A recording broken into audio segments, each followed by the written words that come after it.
বাদশাহ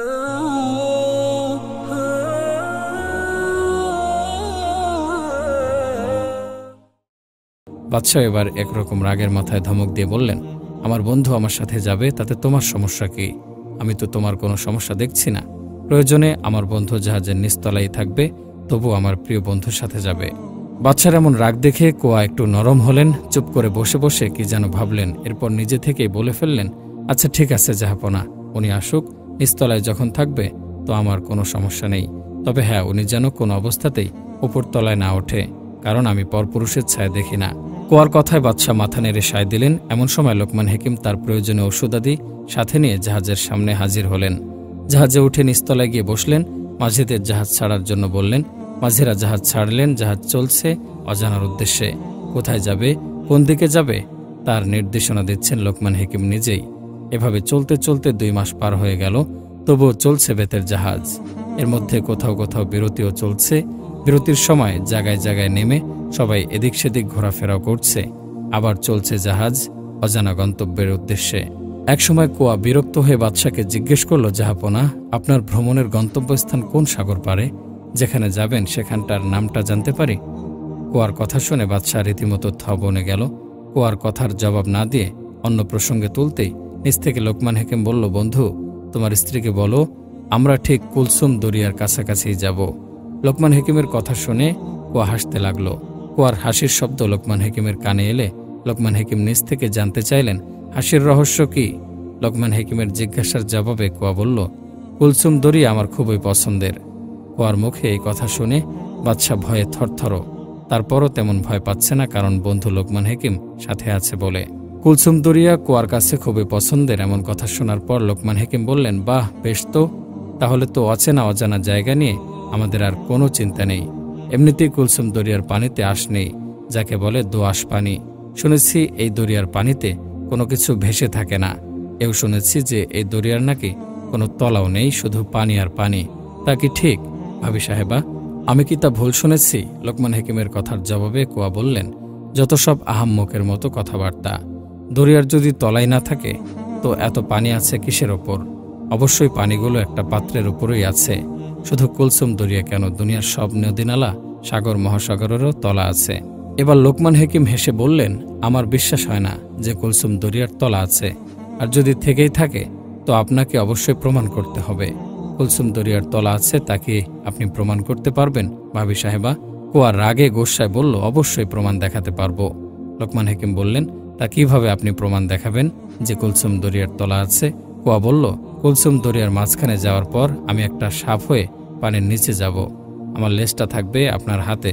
আমি কুলসুম দরিয়ার তলদেশে গিয়ে লেজ নাড়াচাড়া করলেই বুঝতে হবে আমি কুলসুম দরিয়ার তলদেশে পৌঁছেছি। আর না হয় কুলসুম দরিয়ার তলদেশ থেকে আমি আমার মুখে করে মাটি নিয়ে আসব। তাহলে তো প্রমাণ হয়ে গেল যে কুলসুম দরিয়ার তলা আছে। এখন আপনি কোনটাতে রাজি? লোকমান হেকিম বললেন, আপনাকে কষ্ট করে এত নিচে থেকে মাটি কামড়ে আনতে হবে না ভাবি সাহেবা। আপনার লেজটা যদি আমার হাতেই থাকে, নিচে গিয়ে একটু নাড়াচাড়া করলেই প্রমাণ হয়ে যাবে কুলসুম দরিয়ার তলা আছে। কোয়া তাতে রাজি হয়ে বলল, ঠিক আছে হেকিম সাহেব, তাই হবে। কোয়ার মুখে এমন কথা শোনার পরে বাদশাহ জ্ঞানহারা হয়ে গেলেন। বাদশার আর কোনো হুঁশ নেই, জ্ঞানও নেই। বাদশাহ একটা মরা লাশের মতো শুয়ে আছে। বেতের জাহাজও চলছে জোরে সোরে। কুলসুম দরিয়ার মাঝে পৌঁছতে আর অল্প কদিনের পথ বাকি। এরপরই শুরু হবে কোয়া আর লোকমান হেকিমের কেরামতি।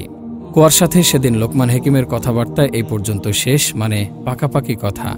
কোয়া আর লোকমান হেকিমের কথাবার্তার সময় বাদশাহ যে জ্ঞানহারা হয়ে পড়েছে তা ছিল বন্ধু লোকমান হেকিমের অজানা। বাদশার সাথে কথা হয় সাগর ভ্রমণের যাত্রাপথে কদিন আগে। শেষ বিরতির সময় বাদশার মুল্লুক থেকে জাহাজ ছেড়ে আসার পর থেকে লোকমান হেকিমের সাক্ষাৎ হয়েছিল 2-3 বার। তাও সাগর পথে জায়গায় জায়গায় বিরতির এক ফাঁকে দেখা করতেন, আলাপও সারতেন গোপনে। এছাড়া লোকমান হেকিম এই যাত্রাপথে কোনো সময় জাহাজের উপরে উঠে বাদশার সাথে দেখা করতে পারেনি, দেখা করেওনি। এভাবে যাচ্ছে দিন, গড়াচ্ছে মাস। এভাবে চলছে জাহাজ, পাড়ি দিচ্ছে সাগরের পর সাগর। এভাবে আর 2-1 দিন চললেই পৌঁছে যাবে কুলসুম দরিয়ার মাঝে, কিন্তু বাদশার কোনো সারা শব্দ নেই। বাদশার সারা শব্দ না পেয়ে লোকমান হেকিম নিজে থেকেই কোয়াকে জিজ্ঞেস করল, ভাবি সাহেবা, আমার বন্ধুর তো কোনো সারা শব্দ পাচ্ছি না, উনি কি ঘুমাচ্ছে? কোয়া বলল, চিন্তার কোনো কারণ নেই, উনি ঘুমাচ্ছে। আসলে কিন্তু বাদশা জ্ঞানহারা হয়ে বিছানায় পড়ে রয়েছে।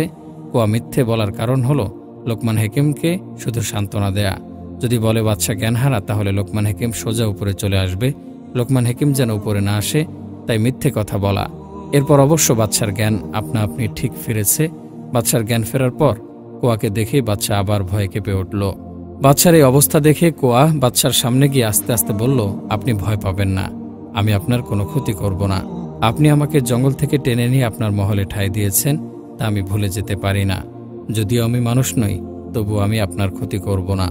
যদি আপনার ক্ষতি করার ইচ্ছেই আমার থাকতো, তাহলে তো আপনার মহলে বসে ক্ষতি করতে পারতাম। আপনি যখন সোনাবনে হরিণ শিকারে গেলেন, তখনও আমি ক্ষতি করতে পারতাম, কিন্তু আপনার ক্ষতি আমি করিনি, শুধু আশ্রয় নিয়েছি আমার মনমতো আহার সংগ্রহের জন্য। একসময় বেতের জাহাজ কুলসুম দরিয়ার মাঝে পৌঁছালো। লোকমান হাকিম মাঝি মাল্লাদের থামাতে বললেন। মাঝিরা জাহাজের বৈঠা টানা বন্ধ করলেন। জাহাজ থামল। লোকমান হাকিম কুয়াকে উদ্দেশ্য করে বলল, ভাবি সাহেবা, আপনি কি সজাগ? আমরা কিন্তু কুলসুম দরিয়ার মাঝখানে আছি। এখানে শুধু পানি আর পানি, নিচে কোনো তলা নেই। কুয়া আবারও হেসে বলল, আপনি একজন মস্ত বড় হাকিম হয়ে আহাম্মকের মতো কথা বলছেন কেন? সব দরিয়ার তলা আছে, তলদেশ আছে।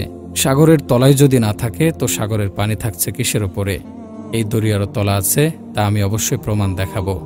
লোকমান হাকিম বললেন, এটা আমার কিছুতে বিশ্বাস হচ্ছে না ভাবি সাহেবা। আপনার কথা যদি সত্যি হয়, তাহলে আপনাকে অবশ্যই এর প্রমাণ দেখাতে হবে। আর আপনি আগেও বলেছেন কুলসুম দরিয়ার যে তলা আছে, তা আপনি প্রমাণ করে দেখাবেন। আমি ভাবি সাহেবা আপনার প্রমাণ দেখার অপেক্ষায় আছি। দেরি না করে আপনি আপনার কেরামতি শুরু করুন, আমি উপর থেকে তা পর্যবেক্ষণ করতে থাকি। কোয়া বলল, ঠিক আছে, আমি এক্ষুনি সাপের রূপ ধারণ করে দরিয়ার নিচে যাচ্ছি। দরিয়ার তলায় গিয়ে আমি আমার লেজ নাড়াচাড়া করলে বুঝে নেবেন আমি কুলসুম দরিয়ার তলার মাটি স্পর্শ করেছি। এছাড়াও আমি ফিরে আসার সময় আমার মুখে করে কুলসুম দরিয়ার নিচের মাটি নিয়ে আসব। লোকমান হাকিম বলল, ঠিক আছে ভাবি সাহেবা, আপনি যে কোনো রূপ ধারণ করে কুলসুম দরিয়ার নিচে যেতে পারেন, আমি উপর থেকে তা দেখছি। মুহূর্তেই কোয়া এক সাপের রূপ ধারণ করে ফেলল। জাহাজের নিচতলা থেকে লোকমান হাকিম দেখছে জাহাজের জানালা বেয়ে এক বিশাল সাপ কুলসুম দরিয়ায় নামছে। কোয়া সাপের রূপ ধারণ করে কুলসুম দরিয়ায় যখন নামছে, তখনই লোকমান হাকিম তার সাথে নেওয়া ঔষধের শিশিগুলো রেডি করে ফেলল, যাতে তাড়াতাড়ি তার করণীয় কাজ সেরে নেওয়া যায়। লোকমান হাকিমের বাম হাত রাখল জানালার বাইরে, যাতে সাপের লেজটা খুব সহজে ধরতে পারে। লোকমান হাকিম ভয়কে উপেক্ষা করে সময় মতো সাপের লেজটা ধরে ফেলল। অল্প কিছুক্ষণের মধ্যেই সাপের লেজ নাড়াচাড়া করতে শুরু করল। এমন সময় লোকমান হাকিম সাথে নেওয়া এক শিশি ঔষধ সাপের লেজের মাঝামাঝি পানিতে ঢেলে দিল। সাথে সাথে অনেকখানি জায়গা নিয়ে সাপের লেজের চারদিকের পানি পাথরের মতো শক্ত হয়ে গেল। পরপর আরও কয়েকটা শিশি ঢেলে দিল। মুহূর্তে বিশাল জায়গা জুড়ে পাথর হয়ে গেল। সেই সাথে রাক্ষসী কোয়াও সেই পাথরের নিচেই আটকা পড়ে গেল। এরপর লোকমান হাকিম আর সময়ের অপচয় করলেন না। তিনি বাদশার মুলুক থেকে জাহাজে ওঠার সময় সাথে একটা ব্যাগ নিয়েছিল। সেই ব্যাগের ভেতরে কি ছিল তা আর কেউ জানত না। সে সময় বাদশাহ তো কোয়ার সাথে জাহাজের উপরে বসা ছিল, আর অপেক্ষায় ছিল লোকমান হাকিমের। লোকমান হাকিম সাথে কি এনেছিল সেই দিকে বাদশাহ আর নজর রাখেনি। সেই ব্যাগে করে লোকমান হাকিম নিয়েছিল পিতলের দুটি হাত। সেই হাত দুটি নিয়ে তাড়াতাড়ি পাথর হয়ে যাওয়া জায়গায় নামলেন। এরপর লোকমান হাকিমের নিজস্ব কারিগরিতে সেখানে সুন্দরভাবে হাত দুটি স্থাপন করলেন। এরকম পরিকল্পনা মাথায় নিয়েই লোকমান হাকিম তার বন্ধু বাদশাকে সাগর ভ্রমণের পরামর্শ দিয়েছিলেন। তাই তিনি সাথে করে নিজেও প্রয়োজনীয় জিনিসপত্র নিয়েছিলেন। সেখানে লোকমান হাকিমের পিতলের হাত দুটি স্থাপনের উদ্দেশ্য হল এই কোয়া রাক্ষসী কোনো এক সময় মোড়ামুড়ি দিয়ে পাথর ভেঙে উপরে উঠে যেতে পারে। যদি পাথর ভেঙে উপরে উঠে যায়, তাহলে কোয়া দুনিয়ার সবকিছু তছনছ করে ফেলবে। পুরোপুরিভাবে উঠতে না পারলেও তার লেজটা পাথরে আটকা থাকা অবস্থায়ও সাগরে চলাচলকারী নৌযানসহ জাহাজের নাবিকদের আক্রমণ করতে পারে। তাই লোকমান হাকিম এই নির্দিষ্ট জায়গায় পিতলের হাত দুটি স্থাপন করে দেয়, যাতে এই ভয়ঙ্কর জায়গার আশেপাশে কোনো জাহাজ না আসে। তিনি এমনভাবে হাত দুটি স্থাপন করেছিলেন যেন দুটি হাতই না না করে সংকেত দিচ্ছে। স্থাপন করা হাত দুটি যেন সবার উদ্দেশ্যে বলছে, তোমরা কেউ এদিকে আর এসো না, এদিকে আর এসো না। লোকমান হাকিমের এরকমই দুঃসাহসিক কাজ মাঝি মাল্লারা সবাই চেয়ে চেয়ে দেখল, কিন্তু লোকমান হাকিমের প্রাণপ্রিয় বন্ধু বাদশার কোনো খবর কেউ রাখল না। বাদশা তখন অজ্ঞান হয়ে জাহাজের দোতলায় বিছানায় পড়ে আছে। লোকমান হাকিম করণীয় কাজ সম্পন্ন করে জাহাজের উপরে তাকিয়ে দেখল তার বন্ধু বাদশা নেই। মাঝিদের জিজ্ঞেস করল, আমার বন্ধু বাদশা কোথায়?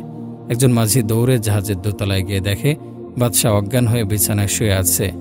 উপর থেকে মাঝি লোকমান হাকিমকে বলল, হুজুর, আপনার বন্ধু বাদশা যে অজ্ঞান হয়ে বিছানায় শুয়ে আছে, আপনি তাড়াতাড়ি করে উপরে আসেন। লোকমান হাকিম তাড়াতাড়ি জাহাজের উপরে গেলেন। দেখলেন বাদশা ঠিকই অজ্ঞান হয়ে শুয়ে আছে। বাদশাকে ওষুধ সেবন করালেন পরপর অনেকবার, কিন্তু বাদশার জ্ঞান ফিরছে না।